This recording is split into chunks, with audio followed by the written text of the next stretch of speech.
நண்பர்களே வணக்கம். இது உருப்படி ஆவன் சீரிஸோட 6வது வீடியோ. சோகம் கலந்த நெகிழ்ச்சியான வீடியோவா இருக்கும்னு நினைக்கிறேன். ஏன்னா இன்னைக்கு ரொம்ப கொஞ்சமே டிப்ரெஷனா இருந்தேன். ஆனா இப்ப இல்ல, இன்னும் சிறிது நேரத்தில் ஆவேன். ஏன்னா இவ்வளவு அற்புதமான காலை வேலையை பார்த்துட்டு இறச்சி டிப்ரெஷன் ஆவாங்களா, மழை வர மாதிரியே இருந்துச்சு. அந்த குளிரையும் பொருட்படுத்தாம ஒரு வைஸ் தெரப்பியை போட்டு ரெடி ஆயாச்சு. எங்கேயும் இல்ல, நம்ம உடம்பு எப்பவுமே ஃபார்ம்ல இருக்கணும்ட்டு ஒர்க் அவுட்டுக்கு தான் ரெடி ஆயாச்சு. ஒர்க் அவுட் ஆரம்பிக்கலாம் அப்படின்னு சொல்லிட்டு உயிரை கொடுத்து உடம்பு ரெடி பண்ணேன். ஏன்னா அந்த உடம்புக்குள்ள தானே அந்த உயிர் இருக்கு. ஸோ அதனால பாருங்களேன், இந்த நீல் டவுன் ஒர்க் அவுட்ல பயங்கரமா பண்ணி 2 நிமிஷம் லெவல்ல எல்லாம் போயிட்டு வந்திருக்கிறேன். ஸோ அந்த அளவுக்கு ஒர்க் அவுட் பண்ணிட்டு இருந்தேன். எல்லாரும் ஒர்க் அவுட் பண்ணாதான் அந்த மனசும் மைண்டும் எல்லாமே ரெடியா இருக்கும், அந்த உடம்பு வரைக்கும் எல்லாமே ஓகேவா இருக்கும் அப்படின்னு சொல்லுவாங்க. பட் எனக்கு என் அறிவில் ஆணி அடிக்கிற மாதிரி நிறைய சிதறடிக்கும் சிந்தனைகள்லாம் வர ஆரம்பிச்சிருச்சு. நம்ம கரெக்டான வேலை தான் போறோமா, ஏன் நமக்கு இப்படி மட்டும் நடக்குது, நம்ம என்ன பண்ணிட்டு இருக்கோம் அப்படின்னு சொல்லிட்டு ஒரு குளிர்ந்த குளிலையும் போட்டுட்டு அப்படியே யோசிச்சுக்கிட்டே இருந்தேன். பனியும் கூட திருப்பி போட்டுட்டேன்னு பாக்குற அளவுக்கு ரொம்ப டிப்ரெஷன்ல போயிட்டு காலையில சாப்பிடாம ப்ரோட்டீன்ஸ் மட்டும் ஒரு அளவுக்கு எடுத்துட்டு 1 லிட்டர் தண்ணியை கடக்கு முடுக்குன்னு குடிக்க ஆரம்பிச்சுட்டு அதுக்கப்புறம் ஒர்க்குக்கு ரெடி ஆக ஆரம்பிச்சிட்டேன். ஏன்னா எல்லா வேலையுமே நான் கொஞ்சம் பொறுமையாக தான் செஞ்சோம். காரணம் என்னன்னா, நம்மள மாதிரி லோயர் மிடில் கிளாஸ் பசங்களுக்கு ஒரு நல்ல வேலை கிடைக்கிறதே பெரிய ட்ரீம் தான். அதை தாண்டி யோசிச்சாதான் அந்த மாதிரி டிப்ரெஷன்ங்கிற ப்ரைஸ்லாம் கிடைக்கும். ஸோ அதனால என்ன பண்றோமோ இல்லையோ ட்ரை பண்ணுவோம்.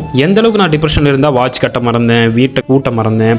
எங்கள் வீடு ரொம்பவே குட்டியாக அழகாக இருந்தாலுமே நிம்மதி நிறையாவே இருந்தாலுமே இந்த வீட்டை மாற்றணும் அப்படிங்கிற ஒரு யோசனை ஓடிக்கிட்டே இருக்கு. எந்த அளவுக்கு என் ட்ரீம் இப்போ இருக்குன்னா, தன்னோட கூட்டத்தை விட்டு போன பெண் குயின் ஒரு மலையை நோக்கி போகுதுல்ல, அந்த அளவுக்கு தான் நம்ம ட்ரீம். ஸோ இதெல்லாம் ஓவர் திங்க் பண்ணி முடிச்சுட்டு அப்படியே ஒர்க் வந்து சேர்ந்துட்டு 1 லிட்டர் தண்ணியில் ஆரம்பிச்சு. அதுக்கப்புறம் கிளைமேட் சேஞ்ச் ஆக ஆரம்பிச்சு. அதுக்கப்புறம் நம்ம மனசும் அப்படியே கொஞ்சம் சேஞ்ச் ஆகி ரொம்ப லேட்டாகவே லஞ்ச் எடுத்து முடிச்சுட்டு அதுக்கப்புறம் நம்ம பழைய தோஸ்து நம்ம ராம்ஜி வந்திருந்தாப்புல, அவரு கூட கொஞ்ச நேரம் விளையாண்டு ஒரு கொஞ்சம் எல்லாம் போட்டு முடிச்சுட்டு ரொம்ப அற்புதமான ஒரு மாலை வேலையை ரசிச்சுட்டு மனமும் மாறிச்சு. அதுக்கப்புறம் எல்லாமே சரியாயிரும்னு ஒரு கான்ஃபிடென்ட்டை போட்டுட்டு நைட்டு ஒரு ரோஸ்டையும் போட ஆரம்பிச்சுட்டு நம்ம ராம்ஜிக்கு டிப்ரெஷன் ஆயிடுச்சு போல இருக்கு. சினிகிட்டே நம்ம கிட்ட வந்து ஆறுதல் தேடி வந்தான். அவனுக்கும் ஆறுதலை கொடுத்துட்டு மறுபடியும் ஒரு 1 லிட்டர் தண்ணியை போட்டு முடிச்சுட்டு இன்னைக்கு நம்ம நைட் ஷிஃப்ட் இல்லை, அதனால நம்ம ஃப்ரெண்ட்ஸ்களோட ஒரு அட்டியை போட்டு முடிச்சுட்டு இன்னைக்கு நாளை முடிச்சுட்டேன். நீங்களும் நல்லா இருங்க, நாங்களும் நல்லா இருப்போம். டாடா பாய், லவ் யூ ஆல்.